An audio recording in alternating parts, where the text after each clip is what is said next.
Sahih Bukhari hadith number 5889, narrated Abu Huraira, Allah supposed said, 5 practices are characteristic of the fitra. یہ فطرہ میں سے ہے, یہ nature میں سے ہے کہ 5 چیزیں, 5 پریکٹسز نیچر میں سے. کیا کیا ہے؟ سرکمسیجن, ختنہ کرانا. شیونگ دی پیوبک ریجن, نیچے کے بال کو صاف کرنا, زیر ناف کے بال کو. کلپنگ دی نیلز, ناخن کو کاٹنا, پست کرنا. ٹھیک ہے. اس کے ساتھ ساتھ اور ایک چیز ہے کہ بغل کے بال کو نوچنا. اردو میں اگر آپ دیکھیں, یہ چیز انگلش میں کور نہیں کیا ہے لیکن اردو میں ہے, منہ زیر ناف موڑنا, بغل کے بال نوچنا. بغل کے بال نوچنا یہ بھی فطرت میں سے ہے, فطرہ میں سے ہے, نیچر میں ہے. تو سرکمسیجن کی یہ جو بات ہے رسول اللہ نے اس حدیث میں بیان کی ہے. علماء کا کہنا ہے کہ یہ جو حدیث ہے, اس میں جو سرکمسیجن کا اور باقی چیزوں کا جو بتایا گیا ہے, یہ مرد اور عورت, میل اور فیمیل, یہ دونوں کے لیے ہے. اس کے علاوہ کئی ساری حدیثیں ہیں, کافی ساری حدیثیں ہیں جس میں یہ چیز مینشن کی گئی ہے. صحیح بخاری کی حدیث نمبر 5889, صحیح بخاری کی حدیث نمبر 5891, پھر صحیح مسلم کی حدیث نمبر 597, آپ لوگ اسکرین میں دیکھ رہے ہوں گے اسکرین پہ. پھر ایک منٹ رکو اور بھی میں بتا دیتا ہوں. سنن ابی داؤد کی حدیث نمبر 4198, یہ بھی ایک حوالہ ہے.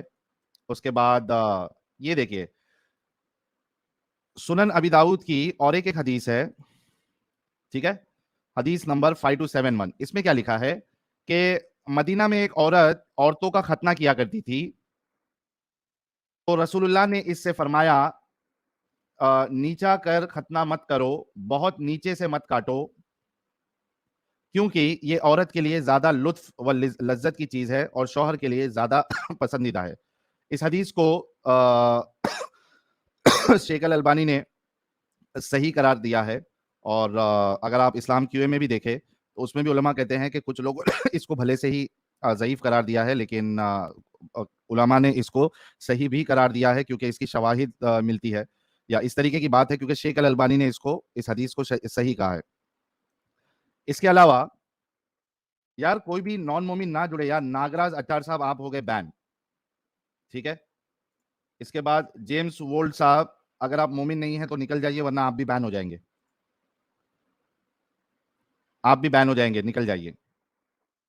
اس کے علاوہ ہمارے پاس جو حدیث ہے وہ یہ ہے, سنن نسائی کی حدیث نمبر 10 ہے, اسی طریقے سے سنن نسائی کی حدیث نمبر 11 ہے, سنن نسائی کی حدیث نمبر 5045, 5046, 5047, سنن نسائی کی 5227, ابن ماجہ کی حدیث نمبر 292 بھی ہے اسی طریقے سے, ٹھیک ہے. اچھا, اس میں ایک حدیث ہم کو یہ بھی ملتی ہے, وہ بھی میں بتا دیتا ہوں کہ حضرت عائشہ کی جو حضرت عائشہ کی کا بھی ختنہ ہوا تھا. یہ سرچ کر لیتے ہیں, سرکمسائز. آج ہمارے سارے مومن حضرات جو ہے وہ لگتا ختنہ کرانے کے نکلے ہیں, خود کا بھی اور اپنی عورتوں کا بھی. ایک منٹ رکیے, میں اس میں ایک حدیث آپ کو بتاتا ہوں. یہ دیکھیے, یہ جو میں آپ کو بتا رہا تھا حضرت ابراہیم کے بارے میں, یہ صحیح بخاری حدیث نمبر 6298 ہے. کیا کہتے ہیں؟ رسول اللہ نے فرمایا, ابراہیم علیہ السلام نے 80 سال کی عمر میں ختنہ کرایا اور آپ نے قدوم تخفیف کے ساتھ کلہاڑی سے ختنہ کیا. کس سے ختنہ کیا؟ حضرت ابراہیم نے 80 سال میں کلہاڑی سے ختنہ کیا. او بھائی, کلہاڑی سے ختنہ کون کرتا ہے میرے بھائی؟ آپ کا پورا سامان مبارک ہی اڑ جائے گا کلہاڑی سے اگر آپ ختنہ کرو گے تو. اس کے بعد یہ دیکھیے, صحیح مسلم کی یہ حدیث ہے, لمبی سی حدیث ہے. اس میں حضرت عائشہ سے جب سوال کیا گیا کہ غسل کب واجب ہوتا ہے, یعنی وہاں پہ ان کو ایک ڈاؤٹ تھا کہ آپ ڈنگی ڈنگی جب کرتے ہو تو کیا ڈنگی ڈنگی کرنے سے ہی آپ پہ غسل جو یہ نہانا ہوتا ہے, اسلامک نہانا, وہ 3 بار کلی کرنا, ناک میں ڈالنا اور پورے بدن میں پانی بہانا, اس کو غسل کہتے ہیں. سیکس کے بعد غسل کرنا آپ پہ لازم ہوتا ہے, ورنہ آپ ناپاک رہتے ہو, آپ نماز نہیں پڑھ سکتے ہو. تو ان کو یہ ڈاؤٹ تھا کہ اگر آپ ڈنگی ڈنگی کرتے ہو لیکن آپ کا پانی مبارک اگر نہیں نکلتا ہے تو کچھ لوگوں کو لگتا تھا کہ اگر پانی مبارک نہیں نکلا ڈنگی ڈنگی کرتے وقت تو غسل آپ پہ واجب نہیں ہوگا یا غسل آپ پہ فرض نہیں ہوگا. اور کچھ لوگوں کا یہ تھا کہ نہیں, اگر آپ نے ڈنگی ڈنگی کر لیا, بھلے سے آپ کا پانی مبارک نکلے یا نہ نکلے, اگر آپ نے سامان مبارک اگر آپ نے گفا میں ایک بار پارک کر کے نکالا, میں تھوڑا اس کو سوفسٹیکیٹڈ ورڈز یوز کر رہا ہوں تاکہ ہمارے کئی سارے لوگ جو ہے فیملی کے ساتھ دیکھتے ہیں, اس وجہ سے میں تھوڑا کوشش کر رہا ہوں اس کو آسان اس میں کرنے کے لیے. تو اگر آپ سامان مبارک پارک کرتے ہو اور نکال لیتے ہو, مطلب جھٹک سے پارکنگ کر دیا اور نکال لیتے ہو, آپ پانی مبارک اگر آپ نہیں نکالتے ہو تو آپ کو غسل واجب نہیں ہے. اور کسی کا معاملہ یہ تھا کہ آپ اندر ڈال کے نکال بھی لیتے ہو, اگرچہ پانی مبارک نہیں نکلے تو بھی آپ کو غسل کرنا ہے. تو یہ ڈاؤٹ تھا, تو یہ آتے ہیں کس کے پاس؟ حضرت عائشہ کے پاس. ٹھیک ہے, تو حضرت عائشہ کہتی ہے you have come across one well inform, یعنی آپ ایسے سے سوال کرنے آئے ہو جس کو اچھے سے یہ پتا ہے کہ یہ کیا ماجرا ہے.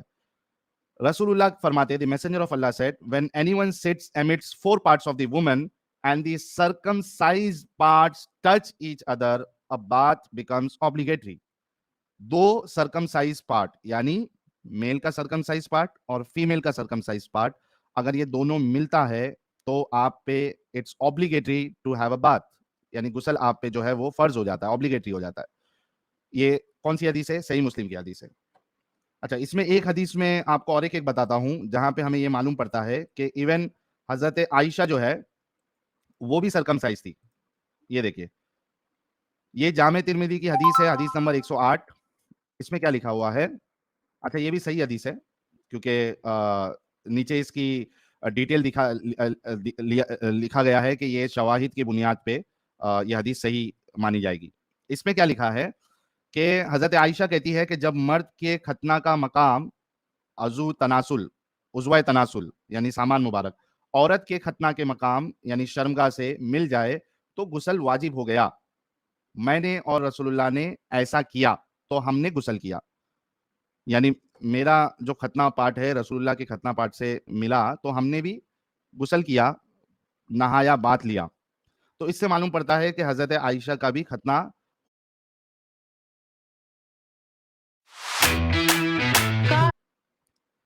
یہ ساری جو حدیث ہے میں نے ابھی آپ کے سامنے پیش کیا ہے, اس سے بالکل صاف معلوم پڑتا ہے کہ ختنہ جو ہے اسلام کا حصہ ہے, اور یہ مرد حضرات کے لیے بھی ہے اور فیمیل حضرات جو ہے, مہیلا حضرات جو ہے, ان کے لیے بھی ہے.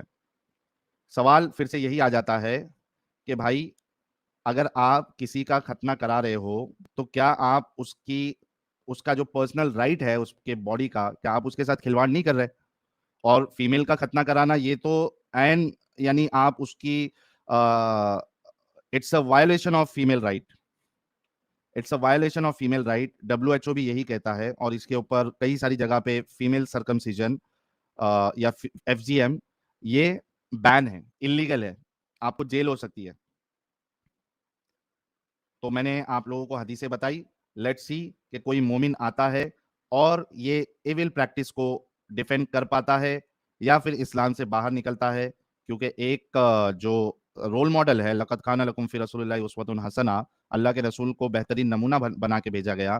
اگر ان کے وہاں پہ یہ بیڈ پریکٹس چل رہی تھی عورتوں کا ختنہ کرنے کی, تو رسول اللہ کو اس کو روکنا چاہیے تھا, کیونکہ جو سماج سدھارک ہوتا ہے, جو لوگوں کو اچھے راستے پہ لے کے آتا ہے, اس کا کام ہوتا ہے کہ غلط اگر رواج چل رہا ہے تو اسے روکا جائے.